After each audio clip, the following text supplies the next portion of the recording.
The Creative Spaces Trust, Kim Morton. Good morning. Good morning. Good morning. Tēnā koutou, tēnā koutou, tēnā koutou katoa. Tēnā koe mea, Leanne. Thank you very much for the opportunity to address the Council. I'm Kim Morton, and with me is Beth Nobes. We are both trustees of the Otautahi Creative Spaces Trust. We're a new organisation, so I'll just give a little bit of background about what we do and then summarise some key points for the Council. So our trust has been set up to make creative spaces in local communities in Christchurch and to provide people with opportunities to participate in creative arts, thereby having the chance to build connections with people in their local community.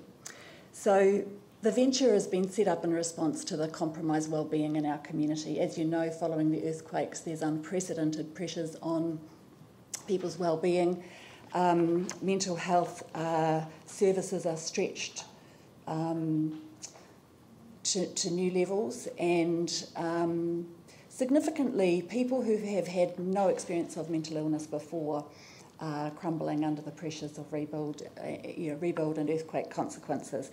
So there is significant evidence showing the wellbeing impact of creative arts and the chance to be with others, to connect in your local community.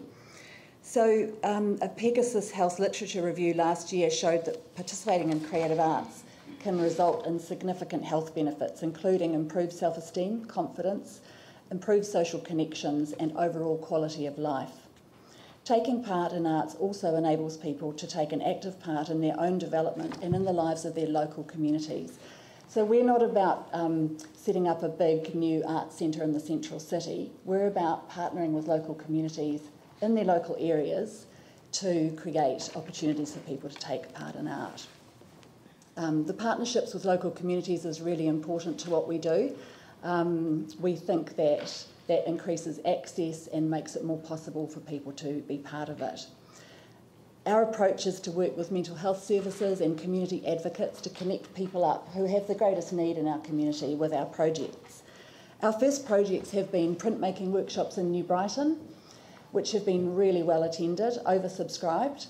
One day a week, a group of people come together, have the chance for a high quality art environment. Some of the people we're working with are virtually speechless when they first come along. They they've had really compromised wellbeing, and over time they build up a sense of confidence working around others. We have people that have moved from that state of sheer anxiety and terror about being part of a new group to exhibiting at the Linwood Arts Centre, and indeed one artist is sending work to Australia for an exhibition. Another artist is enrolling in distance education and taking up tertiary art study. So we're all about transformation and helping people on a journey from a state of isolation and anxiety with support to move and achieve their goals. And of course there's a lot of benefits to the wider community of that transformation. Just have a tiny drink. Do you want me to put in a word here? Yeah.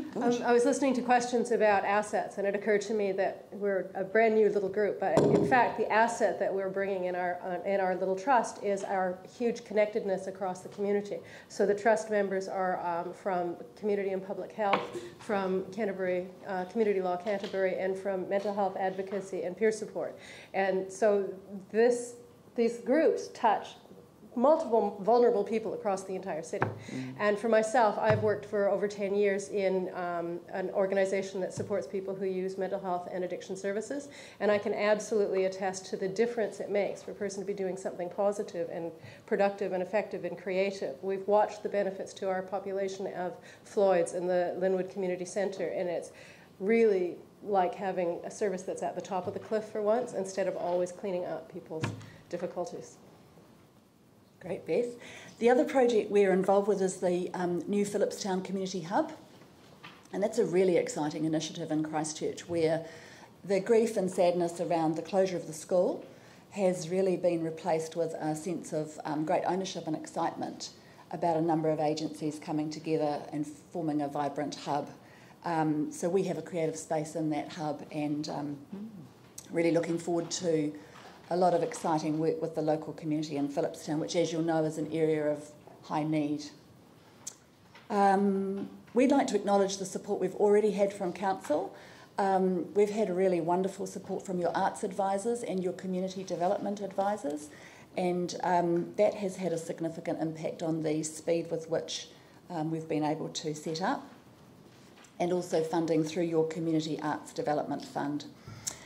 So with that background laid out, we would like to encourage the Council to review the arts policy.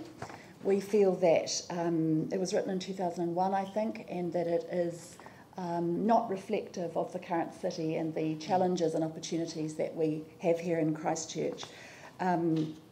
We are very much looking forward to being part of that process.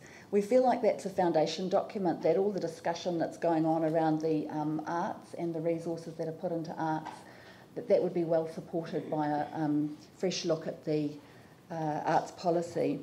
As you'll know, creative arts have played a really critical role in the recovery and reconnection of our communities following the earthquakes, and we therefore are asking the Council to affirm and recognise that contribution and its contribution to the recovery in its arts policy. We submit that arts should be an embedded part of the Council's strategic goals and shouldn't be kind of an add-on when it's perceived to add vitality to the Council's image. We certainly oppose any reduction to community arts funding, but I think that's been possibly clarified since the long-term plan was first put out. Our kaupapa is participation and access for disadvantaged people. So I guess that is the lens through which we look at all of the proposals for support to the arts in this city. We really urge the Council to think about the connections between arts and wellbeing when it reviews that policy. We know that Council resources are stretched. We think that participatory arts should be prioritised by the Council because of the extent of the compromised wellbeing following the earthquakes. So we support a sharper focus on creative arts participation when the Council is thinking about its grants criteria in the arts sector. And certainly there's a lot of work being done internationally, particularly in the UK, about wellness policies and the value of having wellness policies integrated throughout a central or local government's area of responsibility. We also support an outcomes-focused grants regime because we know that limited resources have to be prioritised. Some of the outcomes that we're already seeing, I've sort of touched on this, but from our printmaking workshops, we're seeing reduced social isolation with artists attending workshops regularly, increased confidence and communication with others in the group, artists stepping up to mentor and support newer members of the group, development of art skills, readiness to apply for tertiary art study, and group members having a say in the way things are run and having a greater sense of empowerment over their lives. We understand there's fragmentation of arts funding within the City Council and support the Council taking a more coordinated approach where funding decisions are based on that foundation arts policy.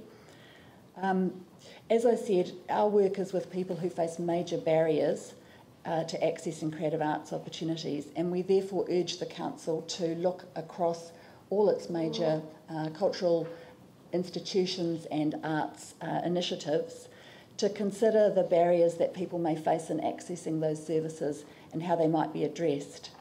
And it seemed to me that looking at the long-term plan, the equity of access for major arts and cultural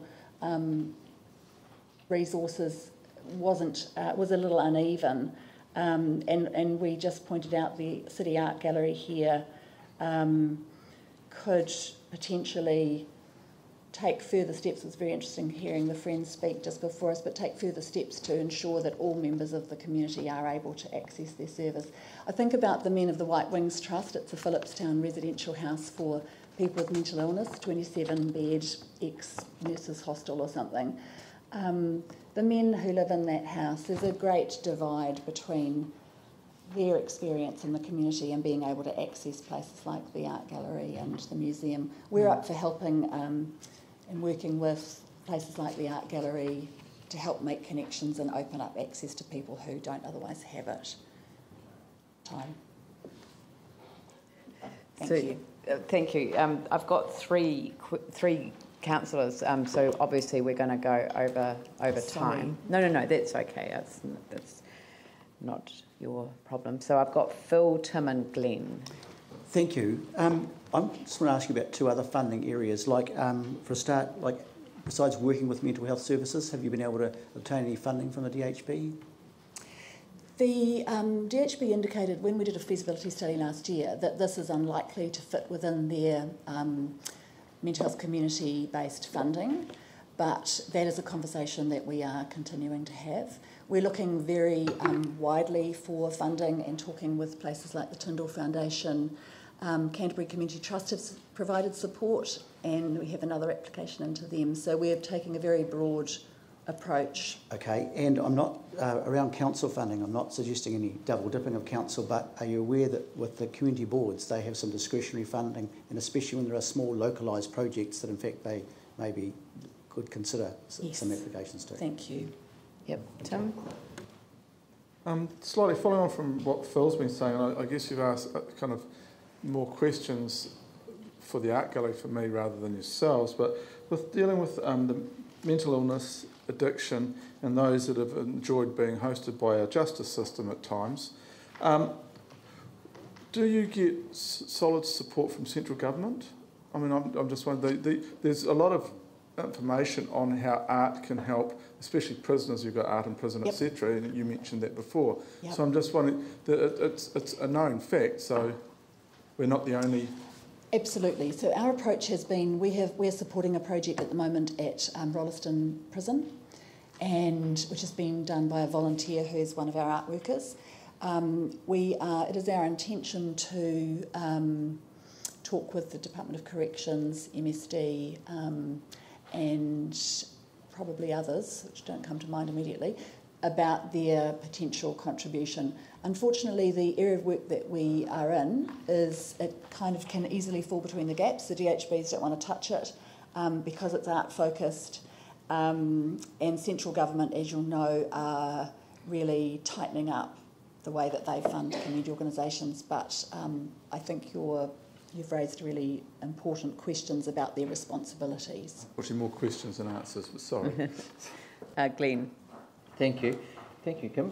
Do you think you could come out to our community board, Bill with Pegasus? I think that would be great. And I think I take note of what you've said about participation, which I suspect is why Peter Magendi's works and others have been so well received, because you know, it's that participation in the art that really progresses. But it would be good for the board. We'd love to come and talk to the board. Yeah, absolutely. We're up for talking to anyone who'll listen to us. And if I can just finish on a note to invite you all to the Phillipstown Community Hub opening day on the 23rd. I know I'm not supposed to do that, but I'll just leave those quietly there. We're having a full day of submissions. We're having a full day of submissions on that day. What time's the opening? We might be able to structure a break. 11 till 2. 11 till 2.